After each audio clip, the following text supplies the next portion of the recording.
Welcome to the favorites, the podcast. I am Chad Millman of the Action Network. We are part of the Volume Podcast Network. Today, I am joined, as always, by my co-host, my companion, my compadre, my BFF, professional bettor, Simon Hunter. Hello, Simon.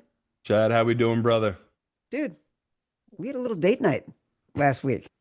You and I, we shared a cheesesteak in Philly. We ate it on the back of your trunk, just sitting on the bumper.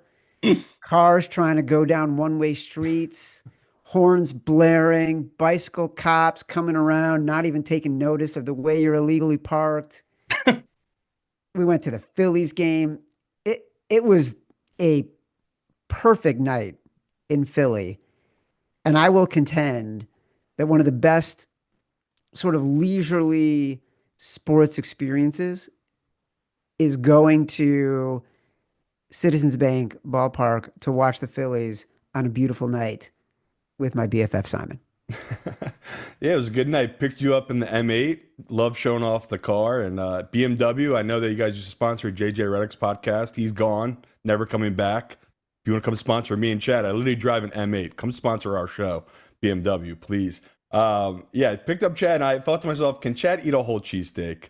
And then I thought to myself, can I eat a whole cheesesteak before this baseball game? That's a risky move because we're about to be sitting in a ballpark for 4 hours. So I took the Del Rossi, which is, if you're a local, you know the spot. It's known for its pizza and there's cheesesteaks, and yeah, gave you the authentic experience. Eating on the back of the car, I feel like is a very city thing to do. And like Chad said, not a single person paid us any type of mind. That's how, No, just normal it is in Philadelphia. And yeah, the baseball game wise, great seats. Chad and I have done enough gambling and been in enough baseball games. We knew that game was over within, I think, what was it, 4-0 at one point in Atlanta, and we both turned to each other and just basically said, "This game's over," and our under bet is dead. Of course, well, it was. no, no, no, no, no. That's not how it went. Number one, I will tell you, I had half a cheesesteak. Uh, I don't think I've had as many calories combined since we saw each other as I had in that one half of a cheesesteak. Number two, it was Zach Wheeler, Chris Sale. The game was rolling. Nothing, nothing. Everything's going great. And you looked at me at one point and you said, "How about that under?" And I said, "What?" I said, "What the fuck is your problem? Have you never gambled before?" That's that like the most mush thing you could say. Literally, the top half of the next inning, the Braves score 2 runs. They got men on first and third. They hit a double. No, they've scored 2 runs. I look at you. I don't even say anything, and you go, "We're fine. As long as we avoid the meltdown, we're fine." Next batter, double, 2 more runs scored. It's 4-0. Then then the Phillies strand the bases loaded. So then it's still 4-0. And then it's like a pitching change in the sixth. We're like, let's get out of here. We get to the car, and because your M8 drives at the speed of light, we were at my hotel. And by the time I passed the bar, which was 15 minutes later, Phillies were down 8-0. And they haven't won since, by We the way. did get a lovely sunset though, Chad, which made it all worth it. We got a lovely sunset. I texted it to my family. Not a single person responded. Listen, we got a big, big show today because the NBA Finals tip off. You know how much I love the NBA. I know you love the NBA. The Oklahoma City Thunder have been amazing in these playoffs, just defensive monsters. Gilgeous Alexander has been obviously dominant offensively. Jalen Williams has been amazing. To me, the Pacers, sure, they're a surprise, but in the second round, I remember sitting watching the games and I said to my kid, I feel like the only team in the Eastern Conference running any offensive plays right now are the Indiana Pacers. And if there is justice in this world, we are going to get the two most sound, competent, high IQ teams playing in the finals, the Pacers and the Thunder. That's what we're getting. Thank God. NBA analyst, Action Network OG, one of the most respected media voices in the NBA, one of the original analytics gurus in the NBA, covering everything NBA playoffs on buckets. Our man, Matt Moore, my brother. Dude, I know like the world isn't thrilled. It's OKC and Indy. I couldn't be happier. I think the it's going to be the best basketball played that we could have possibly gotten. Yeah, it's gonna be like if two teams got together and every hoop head loved it and nobody heard it, what does it make a sound? That's the question here. And you know what? Like I muted ratings on social media because I'm just like I don't care, man. This is gonna be an awesome series. You got Indiana playing. They play so up tempo. It's not even like pace. It's not just fast break stuff, but they play. They are in your face at your throat every single possession. I've likened them to a punk rock team where they're just like every single song they are going right for the kill. That's how they play. And then you got Oklahoma City who have seriously bent my brain as far as usually with turnovers, I'm like, well, you can always like play sound and avoid. Nope, not versus OKC. They're just taking the ball from you, going the other direction. It's going to be, I think, a really fun series of games. It's going to be a lot of athleticism, a lot of young guys. This is the Thunder are the second youngest team to make the finals since the 77 Blazers. They'd be the second youngest team to win the title since the 77 Blazers. Pacers are on the young side. It's a new era in the NBA. Can't wait to watch the series. Yeah, it's interesting because they are both so good defensively, also incredibly high IQ teams. I look at the Pacers and I feel like their floor is so high. I don't, obviously their ceiling is higher than anyone thought because they've made it to the finals. But the floor of their baseline of competency is just so high and they're so complementary. Nemhard, who got so much credit in game 6 guarding Brunson, has been like that for 2 years. A sort of a defensive stopper, a guy who can dribble to the middle of the lane to get his shot. Normally it's going in, a great mid range. I love this team. And defensively, the way they play, as you point out, it's so different. The Pacers are so freaking physical. They might not get as many turnovers, although the Knicks, you know, were incompetent. The Thunder, it feels like sometimes you can't get past center court because when they've got Caruso in there and Jalen Williams in there, their arms are so long, they're in every passing lane. They're brilliant defensively and so different defensively. Yeah, OKC, I haven't seen a defense like this in a long time. Like you gotta go back to '04 Pistons to get a team this good defensively. 15 Warriors is up there, but I think this team is legitimately better defensively. Their ability, it's not just that they steal passes, they're not gambling. It's that they're able to maintain gap discipline while also forcing those turnovers. They're disrupting your handle. Nikola Jokic has never been as flummoxed and as frustrated as I saw him in that series, where there was just possessions where he would turn and they're just taking the ball away from him. And the home court advantage, I think, is a huge part of that as well. Because in that building, it's so loud. Those fans are so good. You can't hear the call outs of, hey, guys coming behind you, like Wolf. Like you can't hear those call outs behind you. And then all of a sudden you turn and the ball is just being ripped away from you and going the other direction. They have so many good defenders. Like Shea is second in the league in steals. He is a perfectly good defender, and he's like the seventh best defender on this squad. You got Holmgren, you got Hartenstein defending down low that allows the guards to play more physical to the perimeter and really attack the handle and force them the other direction. You've got, you mentioned Caruso. The secret guy is Jalen Williams, J-Dub. When I did the MVP work on Shea and I was watching all of Shea's defensive possessions when he was on the court, the guy that stood out was J-Dub. He's everywhere, man. Like just jumping up and stealing passes out of the air from the guy right there. Weak side blocks underneath, challenging and being physical with guys. Like he is such a game changer for them defensively. As good as Ludor is, and they all agree he's the best defender, as good as Caruso is, and everyone agrees Caruso is the second best. Caruso, by the way, says Casey Wallace is third. J-Dub's versatility is what like separates them. He is Like he is that linebacker that can play in coverage, he can blitz, he can drop, he can play man. Like he is unbelievable in how many things that he can do, and that you add all that up together, and when they are in sync, it is a nightmare for teams to deal with.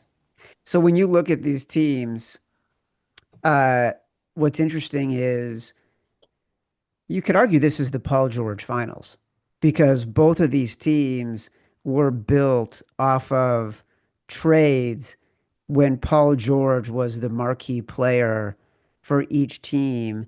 Before we get into the game one breakdown, I know Simon wants to like dig in on, you know, who's going to cover in game one, but just give a little context because there is a great sort of sub story here around how these teams were built with relations to Paul George. Yeah, one of the things I think is great is that this wasn't, I have a lot of respect for PG. Did a big feature on him a couple of years ago for MVP for Action. He was kind enough to sit down with me. But they didn't move on from PG as in like they pulled the rug out from under him. This wasn't like bringing Blake Griffin in and talking about him as a legend and then shipping him out 6 months later. Paul George was like, "Hey, I want to go home. Like, I want to go back to LA. That's where I want to be." And I'm teaming up with Kawhi. And Sam Presti was like, "We can make that happen, no problem." And came to the Clippers with the terms of the deal, and they found it appropriate. Got Shea Gilgeous-Alexander, and there's a great story from Presti where he talks about how like he was still trying to deal with the aftermath of moving Russ and like how dramatic it was that offseason. Like it was really hard for him. Like Russ was a big part of that organization internally. Like they loved that guy. They still love that guy. And yet he goes in and while he's doing all these calls and trying to manage all that, Shea is already at the facility, already working out. Like he's already come in and he's already getting a workout in. And he was like, he just remembered that as a really big moment. And for Shea to have been the centerpiece of that deal and for how that worked out, an absolutely incredible story, and it's a testament to how OKC did handle that transition. They made the playoffs in 2020. This team didn't tank for half a decade. They tanked for 2 years, missed the playoffs in the third, and then we're back in because they took the time to really invest in player development and make sure that they weren't just tanking to get star talent. They were building what they had. They got lucky with some of the selections, but they were very deliberate with how they built that team up. And for Indiana, you know, Domantas Sabonis was considered a great player. Like he had taken in the playoffs. Like he was a really big part of their team. And they risked it in sending Sabonis for Tyrese Halliburton because they recognized what Halliburton could do. And then the trade I love is the Siakam one. Wins the Eastern Conference Finals MVP. The Kings were so hot to trot for Siakam. Like every source I talked to was like, "Oh yeah, he's going to wind up at King. They're not going to let him go. There's no team that's going to come in over the top." And the Pacers snuck in when there was a breakdown in talks with the Kings and grabbed Siakam, and that foundationally transformed their team. And last season, when they made that run to the Eastern Conference Finals, they'd only played with Siakam for 2 months. Hallie had been out the entire first month that he was there. So they had really no time to get together. And there was these videos in the offseason of Siakam brought in guys to his gym to do off-season workouts and was in the young guys' faces being like, "You think we've done something? We haven't done anything. I've been there and didn't go back. You cannot go in with that mentality." Like it got me ready to run through a wall for him. And you see the intensity that this team plays with. It's rough for PG to look like this, but I gotta say, like the moves have worked out absolutely terrific with both teams and how they built these squads. Yeah, like PG, the picks they got, the Pacers got when they traded Paul George, you see that all over the court right today. For both of these teams were literally built by trading Paul George. Simon, I appreciate your patience, but I just wanted to make it clear this is the Paul George finals. Yeah, and the OKC thing has been crazy though, just how dominant they've been. But if you watch the playoffs, like most fans have, Denver was the real test, right? They weren't a shoo-in to beat that team. Like Denver easily could have won that series, and the reason people I listen to that say they lost is because the rotation, right? OKC was deeper. They had the guys. Is there a single thing you look at this Pacers team they can attack this OKC team that gives them an advantage? Like, what are you trying to grasp at with this Pacers team? Because everyone I talk to that knows basketball is just like, you kind of need a miracle like the one you had with the Knicks against the Boston team. Like, is that the same kind of scenario here? Yeah, it's not great. It's not great, Simon. It's not a great look for them in their situation.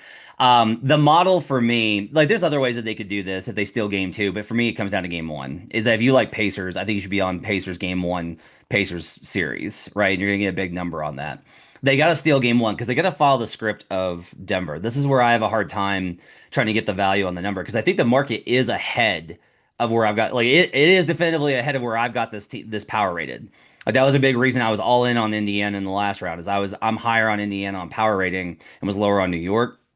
And the market is just like way ahead here on OKC. Like, I make this minus 514, it's minus 700 in the market. Oh, so you want Indiana? Didn't say that. That's not something that makes me feel good. If they can steal game one, you have to factor in any Thunder series, you're going to get blown out twice at home in OKC. It's just like you got to bake that in. Like, I literally had to run a deviation on model just to be like, I need you to give me two blowouts in OKC. And just like, what does that look like from a number perspective? Whether it's game two, game seven, game five, game seven, game five, game two, whatever. You're going to lose two by 20 or more in OKC. They just do that to you. But if they could steal game one, all right, now you're in the same Denver script. They come back and they wax you in game two, no problem. You come home split 1-1. That game three spot at the field house, no finals since 2000. Building's going to be raucous. OKC does underperform, especially against the spread on the road. They have not been great this postseason. That's been the big thing, is home versus away. Steal game three, you're up 2-1. Everyone's doing the same thing from the Denver series, which is like, oh my God, is this going to happen? Are they prepared? They're going to come back and kill you in game four. They're going to kill you in game five. That gives you game six at home to force seven, and you've got more guys than Denver. So you're not going to be this wreck of a mash unit with Aaron Gordon on one hamstring and MPJ with one shoulder. You've been the hottest shooting team in the playoffs. Pacers have the best effective field goal percentage of any team in the postseason. That makes you live. I am literally saying you got to get to a game seven just to have a chance here. Any other outcome, and I think it's Thunder definitively. They got to steal game one. All right, so go ahead. Sam, were you going to say something? Well, I was going to hit him with the trend, the Evan trend. I mean, we have to talk about it. So, obviously, NBA Finals game one underdogs, horrible bet, Chad, which was just shocking to me because it always feels like that's the game like we're talking about here. You need to steal, right? If you're the underdog. Over the last 20 years, game one underdogs, 2-18 straight up, 3-17 against the spread. And, you know, when you really break it down about bigger dogs, Chad, it gets even worse. So if it's 5 points or more, they're 0-12 straight up, 1-11 against the spread since 2004. So the last time it happened, the Pistons were at 8-point dog and they went outright. So they were saying that when the dog's this big in game one, you can just take the money line if you're really that ambitious. Kind of hear what Matt's talking about. It's like, don't even mess with the spread. Like they don't have a chance apparently in this game one. So just reading those trends makes me a little scared. Where it's already stacked against them. That's the reason the books, they have this exact same data. Don't be shocked that this opened at plus 7.5, plus 8, and got bet up to plus 9 because the pros, everyone obviously took a position very quickly because of this exact trend. So that's all I just want to throw in there, Chad. Yeah, and Matt, what's your take on that? Yeah, here's another one. Here's another one of the problems. So if we look at the history, only two teams beyond a 3 seed have ever won the NBA title. They're trying to become the third team. It's 95 Rockets, 1969 Celtics. That's it. So they're going up against history here. Teams, when you've got a more than 3 seed differential in game one, or they're 3-0, these 1 seeds. The 1 seeds have, like, OKC checks every box. They won 40 games before losing 20. 95% of all winners over the last 20 years have done that. All of these markers are in favor of OKC for the series win. So this really would have to be an outlier year. Now, this is an outlier year in general because look at all the big heavy teams that have gone down, and we've seen a lot of trends busted in these playoffs. Teams coming off of game sevens were such a rock solid play to fade, and they did great in the second round. That killed us on buckets. So there's been trend differentials this year. It's a different era. At the same time, like, if you look at those performances of teams in game one, you look at teams in game one also that are elite defenses. If they allow fewer than 110 points in that first game of the finals, they're 29-10 in those spots. It's tough to find the kind of reasoning here, which is a big reason why on series plays, even though I don't like the market, I feel like I'm just gonna have to bet OKC on series spread lines based off of the basketball handicap, the script differential, and all these things. There's basketball stuff I can find that makes me like Indy. Like, I can find, especially on the defensive side for Indy, there's a lot of things I actually can find that I like there. It's just like, does that get them within range? Yeah. Does that get them the win? Probably not. What do you like defensively or on the court in your breakdown about the Pacers? So in the regular season matchups, right, they got waxed by OKC, lost by 20 both times. No surprise, OKC has won 68 games this season by double digits, which is insane. Um, but what they did was they had Andrew Nemhard guard Shea Gilgeous-Alexander on pick and roll, and they didn't deviate from that. Aaron Nesmith, you remember how good he was on Jalen Brunson through the first half of the series? 6 total possessions guarding Shea Gilgeous-Alexander. Now that wasn't them hiding it for the finals. Nesmith was out for one, and they just you play your base coverage in the regular season. But putting Nesmith on Shea, that's a move I really like because what you want to be able to do is you want to put him in a crowd like the Wolves did in Game 3 and then make him make tough shots in a really tight crowd or shoot pull up threes. The Pacers' weak side defense is actually a little bit sharper than Minnesota's with the personnel that they were playing. And Minnesota is a lot, or Indiana's a lot more comfortable playing small than Minnesota is. Minnesota got so far away from game script. Chris Finch, I think, is an excellent coach. He got worked in that series. I think he got in his own head a little bit. Indiana's a lot more comfortable with throwing out different coverages, particularly zone. If you remember, zone was one of the things that the Nuggets threw in that really screwed with OKC's offense throughout the middle part of that series. You're going to see a lot of that in this series as well. And if this becomes not about turnovers and not about athleticism, but it becomes about shooting, that's where OKC starts to waver a little bit. Their road splits are horrific for their role players. Lou Dort, Caruso, Casey Wallace, all these guys, even Jalen Williams, struggle a lot hitting open threes on the road. And Indy is, like I said, they're shooting the lights out. They've been shooting the lights out since the start of the playoffs. So if this turns into, if they don't turn the ball over, and Tyrese Halliburton is one of the lowest turnover point guards, Indy is the second best team at preventing turnovers from the regular season, and they've been great in the postseason. You don't give OKC easy chances off turnovers.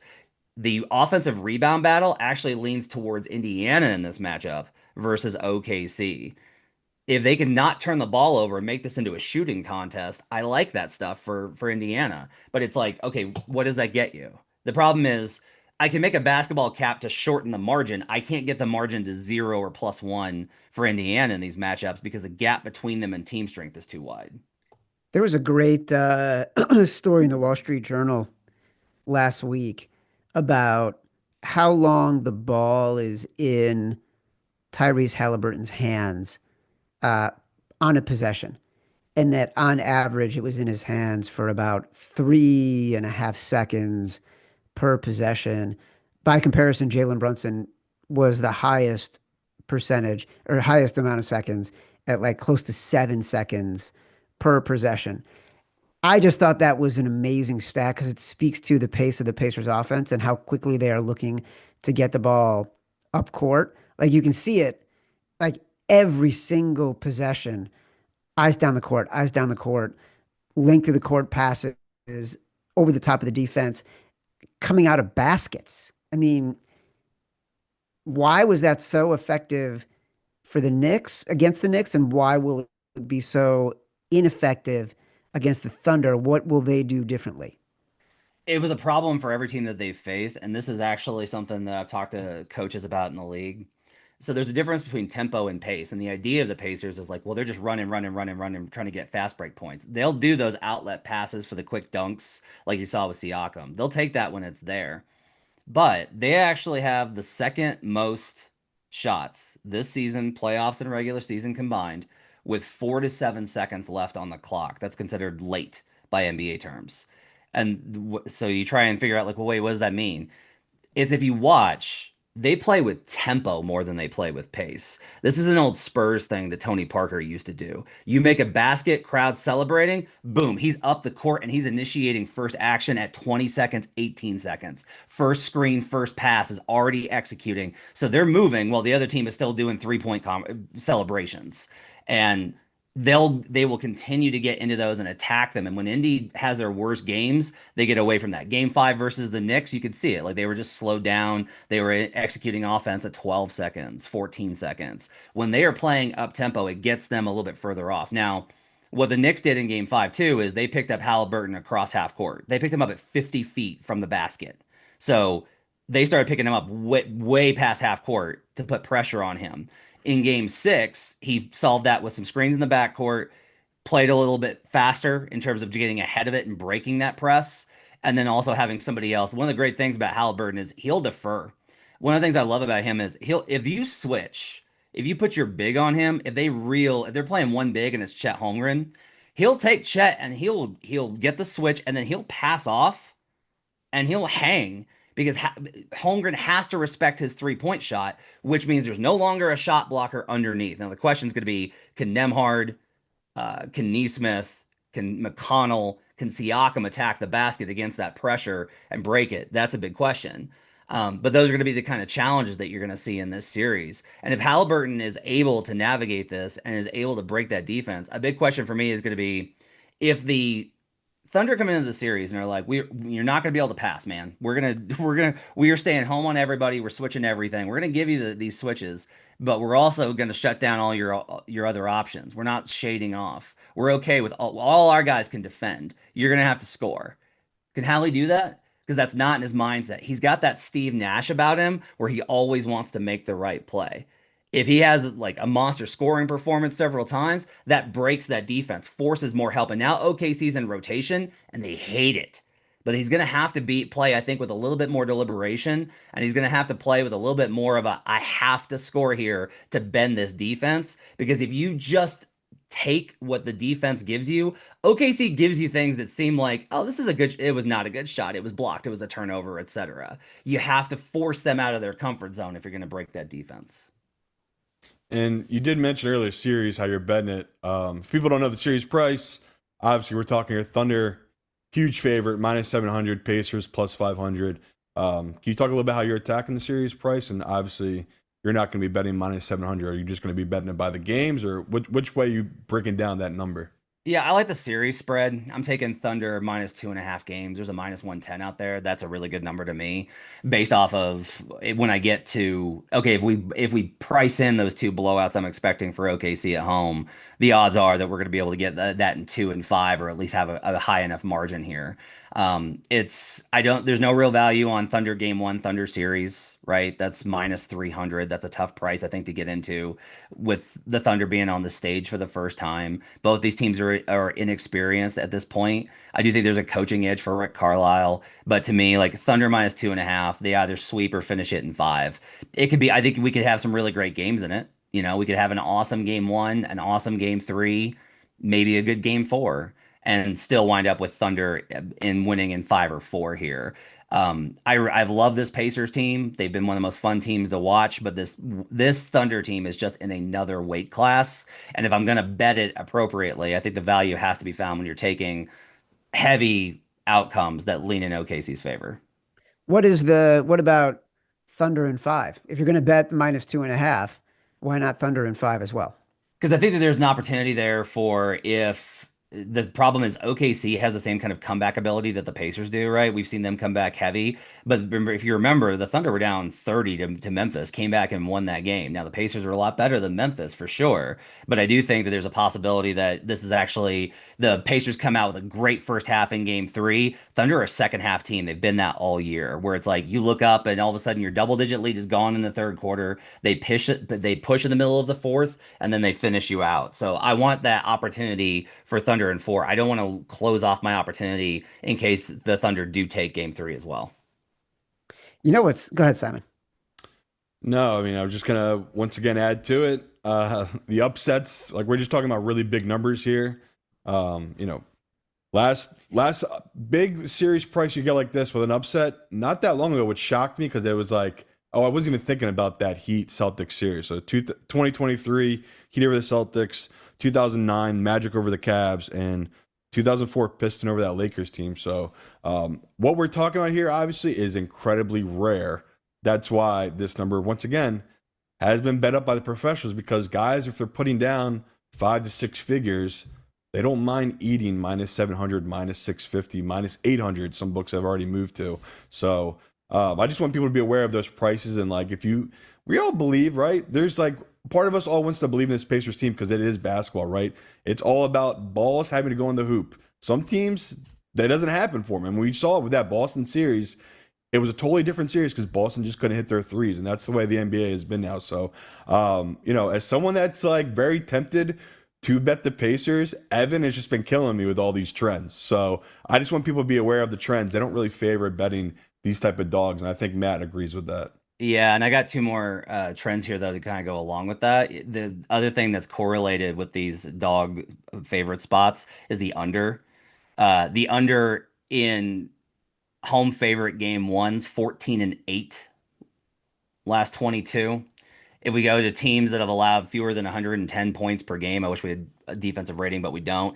But teams that are in that kind of spot in game one of the finals, 25-14 to the under in these spots. There's been like a lot of opportunities here, I think, for the under opportunities to be in play for this game one. This total ticked up after the open. We talked about it on Buckets Live that there was immediate action kind of pushing the over. I'm going to be back in, I think, on the under here. The problem is always OKC causing turnovers and those running up easy transition points. But again, this is a low turnover team. So even if they turn it over more than they can and survive winning the game or covering, there's still an opportunity here for them to not give OKC's offense enough life for the under. I'm going to be looking, I think, by the way, on the other side of this, let's script it. If you like Thunder, it's Thunder spread and under. If you like Pacers, it's Pacers money line and over. That's got to be the way that you play this from that perspective. Indiana can win some of these games with unders, but it's going to be real tough against this particular team. Matt, Simon mentioned Boston. We haven't brought up the Lakers.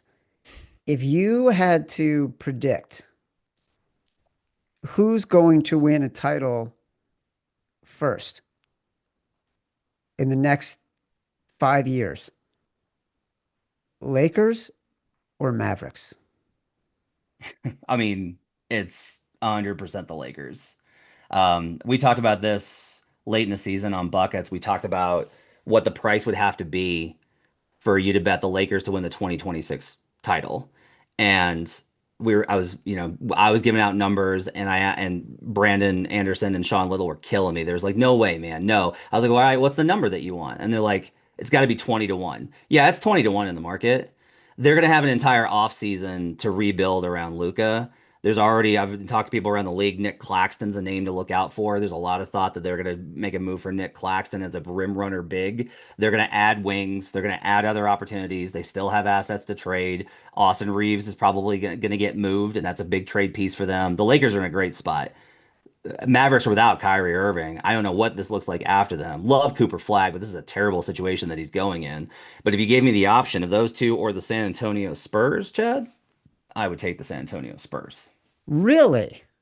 Victor, man. Victor Wembanyama, even coming off the blood clot, man, his game is so far behind his impact where he's not even that good at so many like simple basic things. He still gets knocked out of the way on drives. He still gets out of position. He's still, confused. He doesn't have go-to moves. His footwork isn't perfect.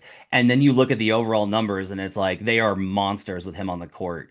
He's just gonna get better. They added De'Aaron Fox. They've got the number 2 pick, and there's a lot of conversations about what they're gonna do as far as whether they keep that pick and take Dylan Harper or trade it for a major upgrade. Everyone's waiting to hear about Giannis, but it might be for something else as well.